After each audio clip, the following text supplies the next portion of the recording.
لهذه الندوة الصحفية تحسبا لأول مباراة رسمية في تصفيات مونديال 2022 بقطر. المباراة أمام منتخب جيبوتي. التركيز واضح من الآن على الناخب الوطني جمال بلماضي، نتابعه في هذه الصور. مركز جيدا، مرتب جدا من ناحية الأفكار، يدرك جيدا كيف يتعامل مع رجال الإعلام قبل 24 ساعة من المباراة المهمة والرسمية أمام منتخب جيبوتي. نذكر فقط مشاهدينا الأعزاء بأن هذه الندوة الصحفية كانت مقررة يوم الاثنين الماضي، لكن بتعليمات من الاتحاد الأفريقي لكرة القدم، بتعليمات أيضا من الاتحاد الدولي لكرة القدم. كل الندوات الصحفية تحسبا في تصفية المونديال تكون 24 ساعة فقط قبل ضربة الانطلاق للمباراة. مباراة غد على الساعة 8 بملعب مصطفى شاكر بالبوليدة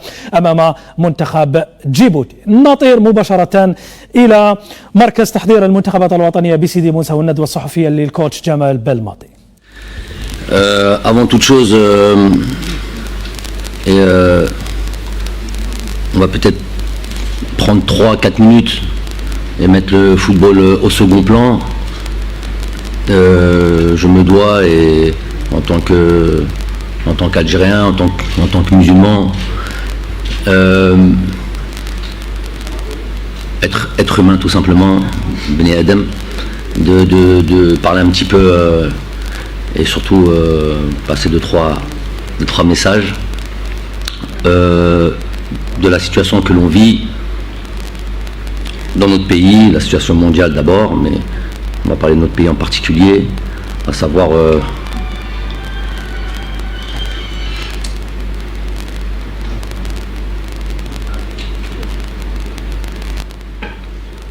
la situation,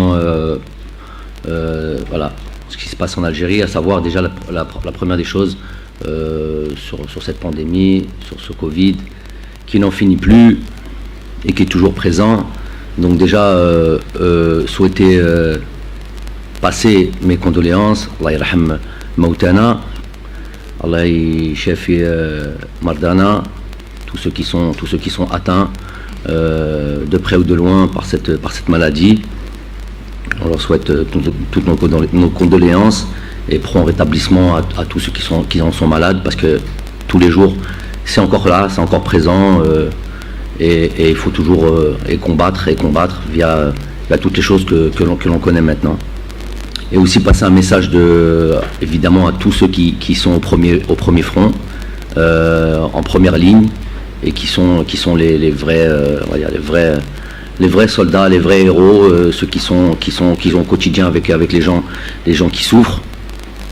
Donc des fois, après discuter football, on va y arriver évidemment, puisque c'est notre boulot, et on est là pour ça. Mais déjà leur passer un message, leur dire que vraiment on est plus que reconnaissant, plus que admiratif de tous ces gens qui travaillent, du plus grand médecin à celui qui fait ce travail noble de ne serait-ce que nettoyer les hôpitaux, ramasser nos masques qu'on jette en pagaille partout. Voilà, tout le monde a son importance, et Inch'Allah, vous aurez le mérite que vous avez fi dunya ou fil akhira. Ça, c'est une première des choses. Une deuxième des choses aussi, passer un message évidemment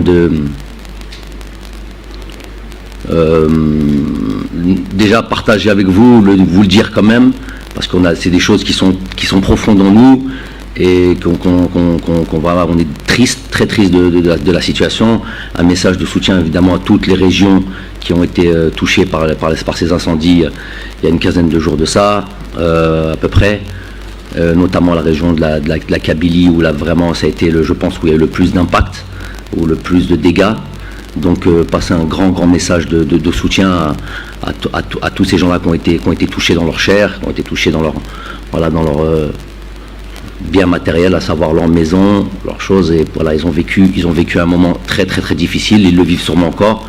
Donc du mieux que l'on peut, avec le cœur, avec tout ce qu'il faut, toutes les actions qui peuvent être faites dans ce sens-là, on répondra présent, l'équipe nationale et nous-mêmes.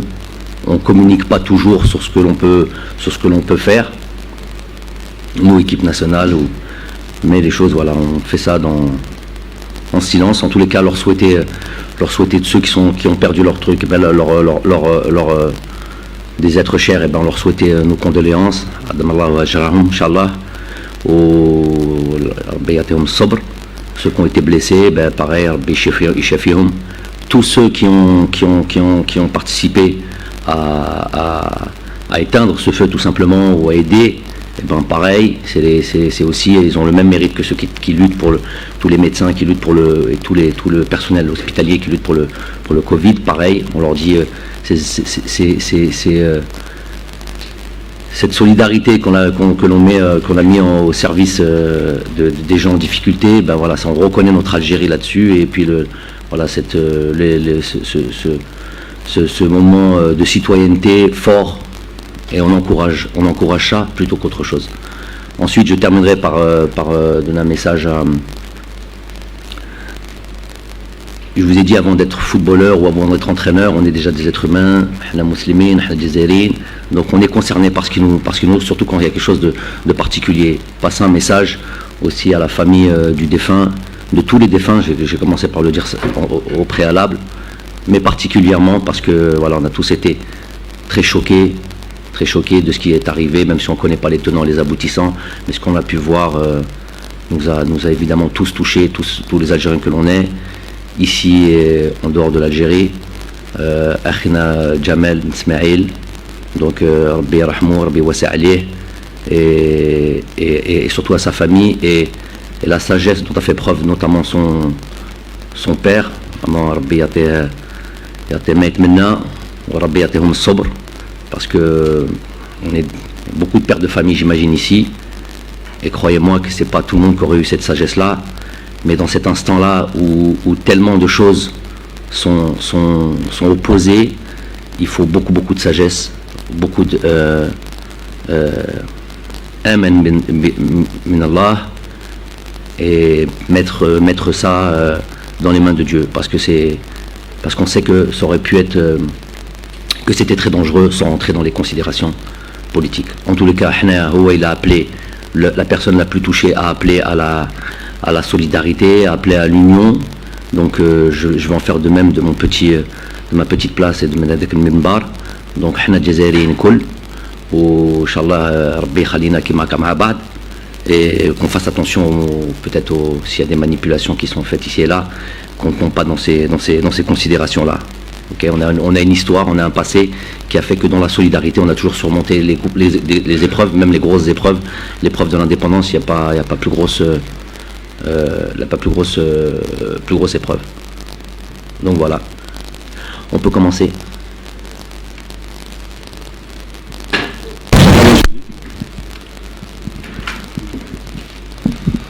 Bonjour coach, bonjour joueurs de l'équipe nationale Zorgan, staff technique, frères et consoeurs. Je vais commencer, coach, si vous le voulez bien, par une mauvaise note. Il y a une malédiction qui s'appelle la pelouse du stade de Tchaker. On dirait que c'est du sabotage. À chaque grand rendez-vous de l'équipe nationale, la pelouse est en piteux état. Est-ce que cela a outre mesure? Écoutez, on commence directement dans le dur. Effectivement, c'est un chapitre qui va prendre un petit peu de temps. J'ai l'impression que d'avoir discuté de la problématique Tchaker depuis mon arrivée en juillet 2018 jusqu'à aujourd'hui, et pas beaucoup de choses ont changé. Et si ça change le temps d'un match, le temps d'une date FIFA, et il n'y a jamais eu de constance dans l'entretien que nécessite un stade, notamment qui reçoit l'équipe nationale.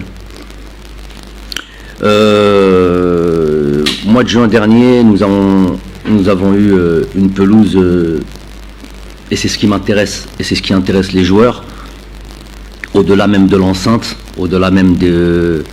Je sais qu'il faut évidemment penser aux supporters. Aujourd'hui, ils ne peuvent pas se rendre au stade. que les vestiaires et tout ça, toutes ces choses sont évidemment importantes, mais c'est avant toute chose une pelouse pour pouvoir pratiquer un football de qualité. Au mois de juin, on avait ça, on avait bossé dans ce sens-là avec eux.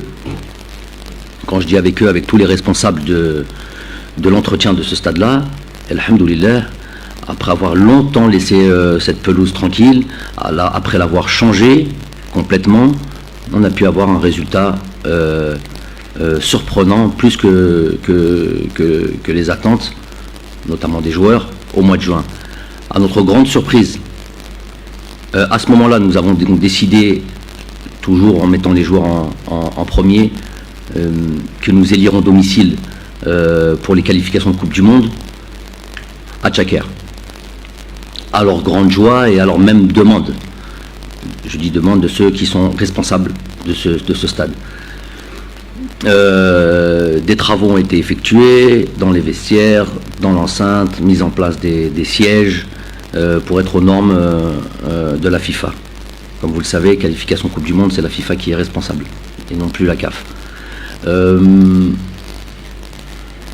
Comme par magie, 2 mois après, de juin à aujourd'hui fin août, on retrouve un terrain complètement une calamité, tout simplement. Je suis resté 15 secondes sur la pelouse avant de la quitter. C'est une catastrophe. Vous avez employé un terme, je vais employer le même terme, puisque c'est un terme que j'ai déjà utilisé avec tous ceux qui m'entourent. C'est pour moi du sabotage. Qu'on vienne pas me raconter des histoires de conditions climatiques. Et je vis dans un pays où il fait 60 degrés à l'heure où on parle, et qu'ils ont une trentaine de pelouses, même des clubs de 2e division. On a vu notre équipe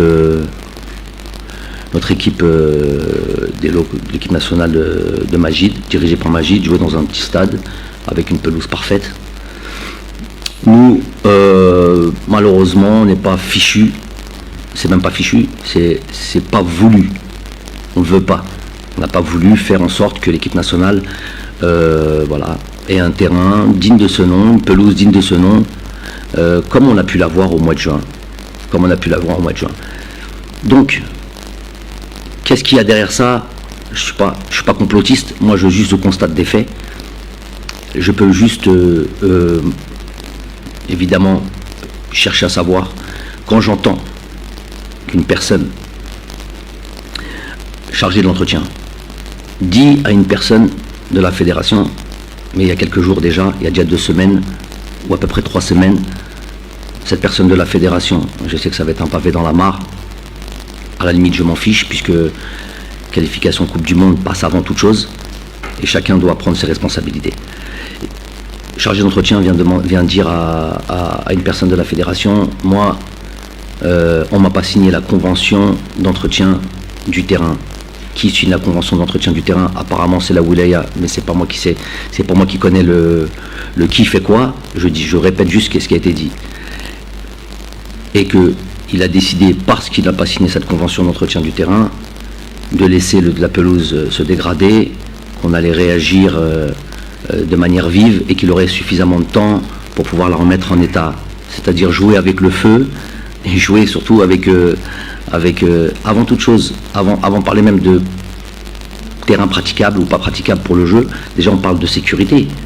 On parle de sécurité. Quand vous avez une pelouse comme elle est maintenant, elle est dangereuse. Parce qu'on glisse, parce que voilà, il peut y avoir des accidents. Donc déjà en termes de éthique, se dire que c'est déjà dangereux de laisser ça comme ça, sans parler sur l'aspect praticable. Donc que cette personne dit qu'elle va laisser le terrain se détériorer pour que l'on puisse réagir, pour que tout le monde puisse réagir, notamment puisqu'il parle de Wilaya, et que quand tout le monde va crier à l'urgence, à ce moment-là on le rappellera comme le super-héros. J'appellerai le super-héros à la salopette, parce que c'est comme ça qu'il est vêtu. Donc cette personne ingénieuse et tous les gens qui sont autour. Parce que quand je vais voir le terrain il y a 4 jours, je vois un comité de 10 personnes qui m'attend. Très bien habillé, et je vais dire sadique. Puisqu'ils attendent quoi? que je vienne de la pelouse et que je leur fasse un grand sourire et leur dire c'est pas très bon les gars, bon la prochaine fois tâchez de faire mieux. Non. Je suis resté 15 secondes, évidemment je les ai pas salués, je suis reparti. Mais ces 10 personnes-là, ces 10 responsables-là, pourquoi ils n'étaient pas là tous les jours? Ils savent très bien qu'il y a un match de qualification de Coupe du Monde qui arrive. C'est un truc qu'on a mis en place depuis 6 mois.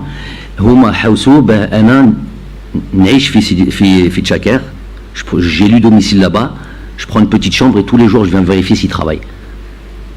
C'est ça qu'ils veulent que je fasse. Ils n'ont pas de considération, qu'on ne vienne pas me dire que... Enfin, moi c'est les faits qui parlent. Il n'y a pas d'amour. L'amour de leur pays, toi tu es chargé de t'occuper du terrain. Toi et tout un conglomérat ou tout un groupe. Comment vous laissez le terrain comme ça? Et après demain, s'il y a, Inch'Allah, des résultats que l'on attend tous, venir parader avec le monde. Vous avez pas participé à ça, bien au contraire. Vous avez été le Djibouti qui va venir et qui va défendre et qui va jouer avec ses qualités. Et c'est ça. Et donc ça profite évidemment aux équipes qui viennent défendre, de ne pas avoir un terrain praticable. Donc voilà l'idée, voilà où on en est aujourd'hui. Donc moi je suis évidemment lassé, dépité, on contient notre colère parce que ça va pas ranger les choses.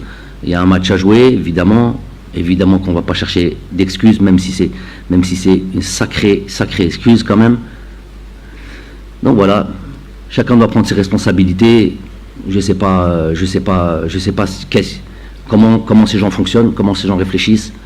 Ils ont œuvré pour qu'on puisse venir élire domicile à Tchaker. Résultat final, à 3 jours d'un match de qualification de Coupe du Monde, eh ben, ils abandonnent tout, et pire que ça, puisque moi je suis aussi de cet avis que c'est du sabotage, et que c'est pas des conditions climatiques, et que c'est pas ce fameux champignon. Il y a que chez nous les champignons. Les champignons, les terrains pourris, les champignons.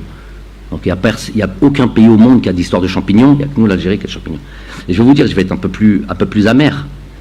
Quand je vois ce qui se passe là, je me dis clairement, et ça va faire mal ce que je dis, mais c'est ce que je ressens. Même nous, on aurait dû demander à être délocalisés. Il n'y a pas un terrain. Et les malins qui viennent me dire, on a le terrain d'Oran. Le terrain d'Oran, déjà, ils ont fait un barbecue il n'y a pas longtemps. Moi, je ne viens pas jouer dans des terrains où on fait des barbecues. Deuxièmement, je ne sais pas si c'est dû au barbecue ou si c'est dû aux conditions climatiques. Le terrain, il est pire que Tchaker. Donc, qu'on ne vient pas me raconter de bêtises. 5 juillet, on est à 55 matchs l'année, il est dans un état déplorable aussi. Il n'y a pas de terrain en Algérie. C'est un fait. Celui qui est pas content, il faut mettre. Houma, il ne vient pas me voir le gars qui vient constater. Il ne vient pas me voir moi. Aujourd'hui, nous aussi, on aurait pu demander à délocaliser le match. Normalement, la conférence de presse, ça s'arrête là, non? Vous en avez eu pour plus que vous attendez, je pense. Vas-y. Salam alaikum, coach. C'est le deuxième match de la Burkina Faso à Marrakech. C'est un avantage pour l'équipe nationale, le fait de jouer sur un terrain mieux que Tchaker, et pour les déplacements aussi. On connaît le contexte politique d'actualité entre l'Algérie et le Maroc. Normalement, Inch'Allah, on va aller jouer normalement sur une pelouse. Non, la pelouse, elle est pas aussi top qu'on aurait pu l'imaginer, mais je pense qu'elle est beaucoup mieux. Je ne compare pas avec celle de Tchaker, qui est du même niveau que celle qu'on peut trouver, je sais pas moi, tous les autres pays à qui on a enlevé la possibilité de jouer à domicile. Tous les pays qui ont délocalisé leurs trucs, ils ont des terrains catastrophiques, et ils sont pas mal, il y en a pas mal. Donc évidemment qu'elle sera beaucoup mieux. Ensuite, évidemment, comme tu l'as pu le dire, le déplacement, c'est pas à négliger. Faire un déplacement de 1h30, 2 heures, je sais pas combien de temps de vol c'est. Ça va dans le sens de la récupération, même s'il y a un délai quand même entre le 2 et le 7. Mais quand même, si on n'a pas, c'est non négligeable de pas faire de longs déplacements. Ensuite, voilà, on va jouer au Maroc, avec tout ce que ça comporte, notamment, et ce que je constate aussi, comme vous, ce problème. Est-ce que ce problème, normalement, c'est pas censé l'être? ce problème politique, est-ce qu'il est censé influencer le match? Normalement non. Il y a des gens qui sont normalement qui devront être assidus et contrôler tout ça. Nous on y va avec beaucoup d'espoir, beaucoup d'ambition, sans se prendre la tête. De toute manière ça sert à rien, sans paranoïa excessif. On va faire un match chez le pays voisin, Inch'Allah, qui va nous accueillir comme il se doit. Mais nous accueillir comme il se doit, moi c'est déjà, je parle directement du terrain dans lequel on va jouer, des conditions. En Afrique, il y a deux problèmes qu'il faut prendre en considération. Et je suis quand même, il faut être honnête, assez content qu'on puisse prendre ces deux facteurs en considération depuis l'arrivée du président de la Confédération, M. Motsepe. Il a décelé les deux problèmes que tout le monde connaît, les infrastructures, les terrains de foot et l'arbitrage. Donc pour ce qui est des terrains de foot, on a déplacé la date du mois de juin. À la limite, ça aurait été mieux. À cette époque-là, vous m'avez posé la question, je vous avais dit, oh, ça pose pas. On s'adapte à la situation, mais à la limite, on aurait préféré jouer au mois de juin. On avait un bon terrain au mois de juin, à Tchaker. Ça, c'est encore autre chose. Mais il y a eu au moins une décision radicale. Les pays qui n'avaient pas les moyens d'accueillir des matchs internationaux, notamment de qualification de Coupe du Monde, devront jouer ailleurs. C'est une décision radicale. C'est la seule décision qu'il peut prendre. On ne peut pas construire les stades en 1 mois, en 2 mois. Après, j'espère que à l'intérieur de ça bosse, ça ne pourra pas durer. C'est pas une décision qui sera éternelle. Il va falloir construire des stades, il va falloir que toutes les équipes aient au moins un terrain pour accueillir. Là, on passe à une étape supplémentaire. Là, on passe à un truc qu'il n'y a pas eu en tant que joueur et en tant qu'entraîneur. Il fait longtemps qu'on n'a pas vu ça, une décision telle. Prendre en considération les infrastructures, prendre en considération les terrains et prendre des décisions par rapport à ça. Ça, c'est une très bonne chose. Après, il y a l'arbitrage. Que tout le monde connaît, que tout le monde sait, c'est connu mondialement. Il y a un souci de ce côté-là. On en a fait les frais. Je peux parler de ça parce que on en a fait les frais récemment. Donc, je peux parler de ça. On a eu le stage, pas le dernier stage, le stage d'avant, avec ce fameux match en Zambie, où l'arbitre a été sanctionné pour 3 mois. Mais il a été sanctionné. S'il a été sanctionné, c'est pas parce que le coach de l'équipe nationale d'Algérie a crié au scandale. C'est qu'ils ont vu qu'il y a eu au moins de l'incompétence, voire autre chose. J'espère que ce volet de l'arbitrage sera vraiment pris en considération, en gros, de manière qui prendront ça de manière très très très sérieuse et qui seront inflexibles. Je veux dire que là, on va rentrer dans des qualifications. Après, il y a eu le dernier stage. Bon, match de la Tunisie, on en pense ce qu'on en pense. J'ai pas envie, c'est pas le moment de faire des polémiques. Juste, pour me prévenir que guérir. Personne ne s'amuse, plus personne ne doit s'amuser à influer sur les matchs via les arbitres, via des choses comme ça. Ça, on sera très attentif à ça. Il faut faire très attention. Ne jouez pas avec des nations. Ne jouez pas avec une compétition aussi importante que la Coupe du Monde. Que le match se passe au Burkina, qui est le second match. C'est pour répondre à ta question. Maintenant, après, à partir de maintenant, on va rester sur le Djibouti. Mais que ce match se joue dans les meilleures des conditions. Que le meilleur gagne. Dans le fair play. Et voilà. Tout simplement, c'est mon plus grand souhait. Sinon, à part ça, on partira avec beaucoup d'ambition et de tranquillité dans nos têtes, dans nos cœurs, et Inch'Allah, tout se passera bien.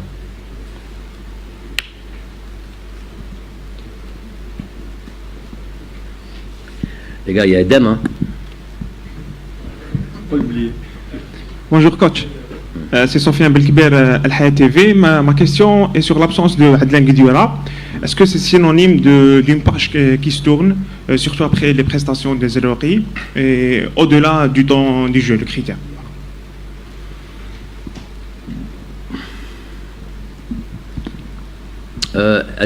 Adlan, c'est vrai qu'il vit une situation un peu compliquée puisqu'il est sans club, comme beaucoup d'autres joueurs,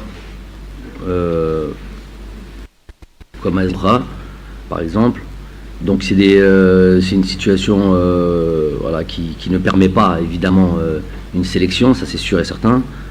Maintenant Maintenant, c'est vrai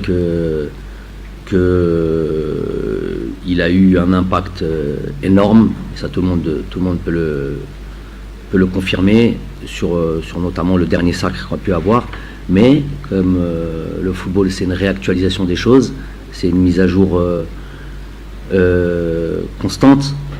Ce qui a été fait dans le passé, c'est très bien. Maintenant, nous, on s'oriente vers l'avenir, le présent et l'avenir. Donc aujourd'hui, il ne présente pas les éléments pour bénéficier d'une sélection, mais ce n'est ni son âge, ni son rien. Vous le savez très bien ce que je pense de l'âge. Si demain il retrouve un club et qu'il devient compétitif et tout ça, j'irai. Il mérite sa sélection, je le prendrai. Je vous dis s'il mérite. Et c'est pas les mêmes éléments, la même manière d'argumenter contre Adlen, c'est très facile. Hein. C'est son âge, ce truc, il n'est pas technique comme les autres, il n'est pas comme ça. Mais vous l'avez dit avant la CAN aussi. C'est vrai que c'était il y a 3 ans. Mais avant la CAN, c'est les mêmes arguments.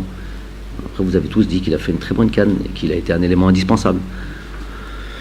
Mais en tous les cas, on regarde vers l'avant. Et si demain il doit mériter une sélection, il retournera en sélection. L'avènement d'autres joueurs, c'est que du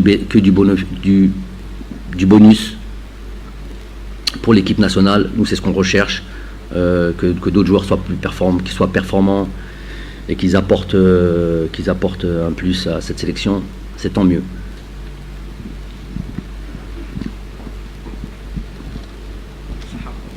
السلام عليكم. عبد الرحمن علاق سلام تي في.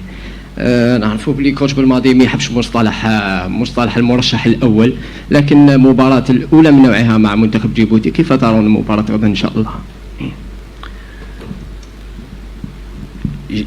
On a commencé évidemment très tôt à travailler sur cette équipe de Djibouti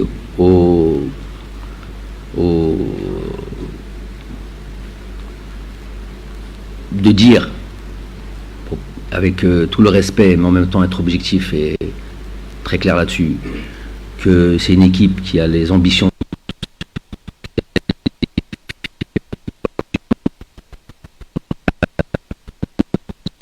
On a dit ça. Est-ce que ça veut dire qu'on va prendre ce match aujourd'hui, si on a 27 matchs, 27 c'est ça je pense, 27 matchs Bidoun Azima, c'est parce qu'on a toujours pris les choses de manière très sérieuse. Ne serait-ce que, comme vous appelez, certains des matchs sans enjeu, des matchs amicaux, des matchs, c'est vous qui employez ce jargon-là. Imaginez-vous un match de qualification de Coupe du Monde.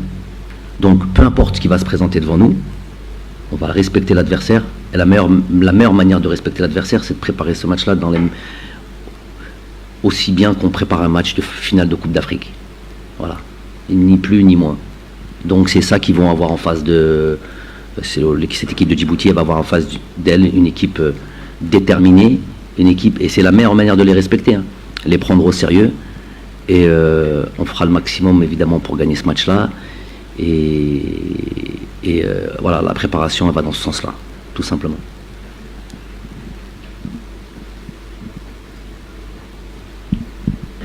Salam alaikum coach, salam alaikum Adam. Coach Shafiq Sahel Badil TV. Ma question concerne le jeune joueur algérien Elan Kebal qui évolue au stade de Reims.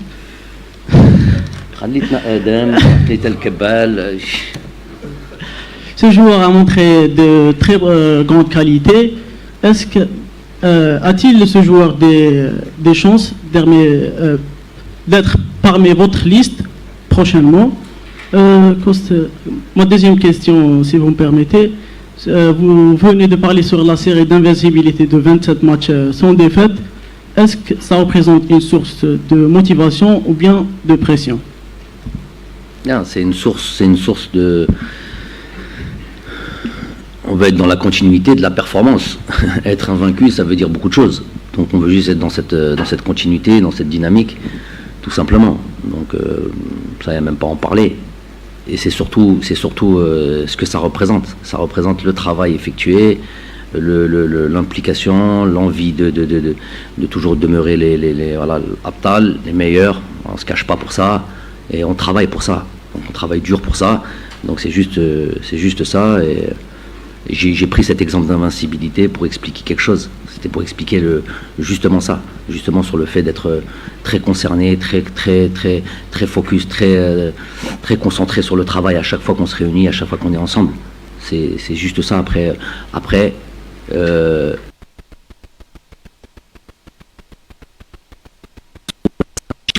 le plus important, c'est ce que ça représente. Et c'est ça qui m'intéresse, moi. Après, pour le joueur Kebal, qui continue comme ça, et puis on le suivra comme on suit tous les autres.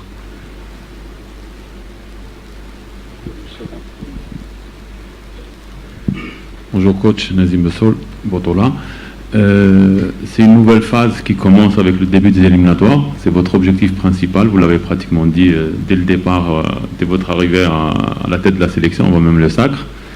Dans quel état d'esprit vous-même vous trouvez, et plus largement le groupe, au début, à la veille du début de ces éliminatoires? C'est même comme je l'ai présenté aux joueurs de cette manière, en leur disant que c'est un mini-championnat à 4 équipes, et il va falloir finir premier de ce championnat, et ce championnat va durer 3 mois. Donc septembre, octobre, novembre. Donc à la fin de ce championnat, au dernier match contre le Djibouti, on va terminer par Djibouti, il va falloir finir premier de ce groupe-là. Donc tout va là-dessus, toute la concentration va là-dessus. Il s'avère que vous avez aussi un parcours, et vous avez à quel moment démarrent les Coupes d'Europe.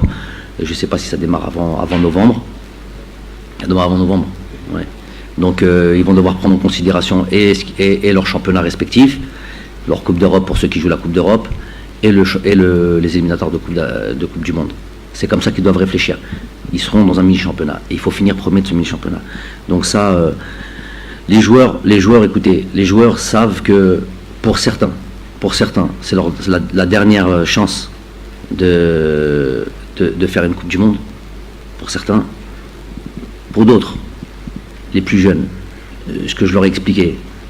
Attention, si 2 secondes vous vous dites dans vos têtes, si on rate celle-là, il y a encore d'autres perspectives. On ne sait pas quand est-ce qu'on va se retrouver dans une équipe qui est performante et dans ce truc. Moi, j'ai connu ça en tant que joueur, tant en club qu'en équipe nationale. Ça dépend du contexte et du moment dans lequel tu tombes dans une génération ou pas. Donc, aujourd'hui, ils sont dans une équipe qui est performante, une équipe qui est capable de se qualifier, capable sûrement de faire un très bon tournoi, une bonne phase finale de Coupe du Monde. Et c'est peut-être pas demain que ça va se renouveler. On espère, Inch'Allah, pendant 30 ans, nous vivons que des belles générations d'équipes nationales. C'est tout le mal qu'on souhaite à notre équipe nationale, à notre pays. Mais c'est pas sûr. C'est pas sûr, c'est l'histoire qui le montre. Donc, la concentration optimum. Et ça commence par le match du Djibouti. Je leur ai dit que c'est une date qui est un petit peu bâtarde. Pourquoi ? On sort d'une préparation. Donc il y a le contre-coup de la préparation. Généralement une préparation, les entraîneurs, la plupart du temps, calculent pour être au top, début octobre, mi-octobre. On sait que on traîne les jambes un petit peu, on a les jambes lourdes quand on commence mi-août, fin août, même début septembre. Donc d'un point de vue psychologique aussi, on sort de la préparation, on est de suite il y a l'équipe nationale, on ne sait pas comment on doit prendre les choses. Et puis d'un coup arrive un match. On a 3 jours de séance d'entraînement, arrive un match, le Djibouti. Bref, il y a un truc sur lequel on peut ne pas répondre présent le jour J, c'est trop tard. Je leur ai dit, je ne suis pas devin, c'est un feeling, c'est quelque chose que je ressens. Après cette première journée de championnat, il y aura beaucoup d'équivalents de Algérie-Djibouti dans les autres groupes. Il y aura beaucoup d'équivalents de ce match-là. Et on fera le point, et on regardera s'il n'y a pas un Djibouti qui ne va pas battre une sorte d'équipe comme l'Algérie, un top 5 Africa ou un match nul ou quelque chose comme ça. Un match nul serait pris comme une défaite. Donc, c'est vite être attentif à ça, vite être dans le travail, toutes les séances d'entraînement, tout ce qui se fait sur le carré vert, ce qui se fait en dehors du carré vert. Voilà. Juste un rappel appuyé sur le fait de répondre présent et de pas de se tromper et de faire attention.